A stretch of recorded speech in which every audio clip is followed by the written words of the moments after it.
আমি খুব আশা করেছিলাম যে এই ধাক্কায় হয়তো ইসলামী খেলাফতের দিকে হয়তো আমরা একটু মুভ করতে পারতে পারি, কিন্তু আবারও হতাশ হলাম, চরমভাবে হতাশ হলাম। আর আমরা দেখলাম যে মাজলুমের বিজয় হলো, জালেমের পতন হলো, এরকম করে আমরা দেখলাম। ইতিহাসে হয়েছে, ফেরাউন ধ্বংস হয়েছে, নমরুদ ধ্বংস হয়েছে, কিন্তু আমরা যেন ওই ফেরাউনের কবল থেকে নিষ্কৃতিপ্রাপ্ত ওই উদ্ধত বনু ইসরায়েলের মতো হয়ে না যায়। আবার বুঝতে পারছেন কথা? ফেরাউনের কবল থেকে মুক্তি পাওয়ার মাত্র 40 দিনের মাথায় বনু ইসরায়েল বাছুর পূজা শুরু করছিল। কত দিনের মাথায়? আর আমরা তো 40 দিন লাগে নাই, 7 দিনের মাথায় আমরা মাশাআল্লাহ ট্রান্সজেন্ডার, সুদ, পশ্চিমাদের দাস, এমন কিছু মানুষকে আমরা আমাদের মাথার উপরে নিয়ে চলে আসলাম।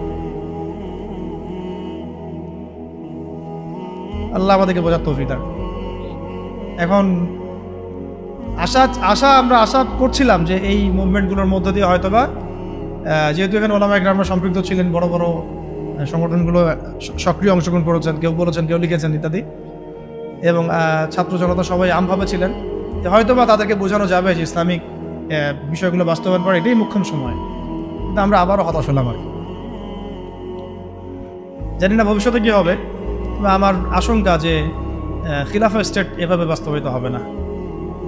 আর ওই কনসেপ্টটা এই প্রজন্ম অনেক কিছু করছে, সাহসিকতা দেখাচ্ছে, ওদের মধ্যে উদ্যম আছে, সাহস আছে, জীবন দেওয়ার মানসিকতা আছে, কিন্তু ওদেরকে আমরা তাওহীদ বুঝাইতে পারতেছি না, তাই না?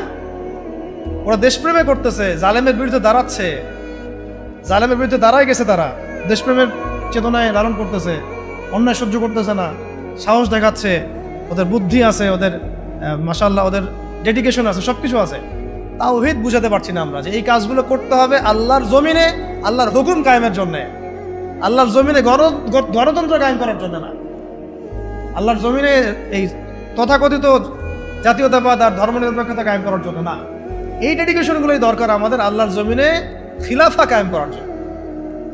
এই মেসেজটা আমরা ইয়াং জেনারেশনকে দিতে চাই বা দেওয়া উচিত।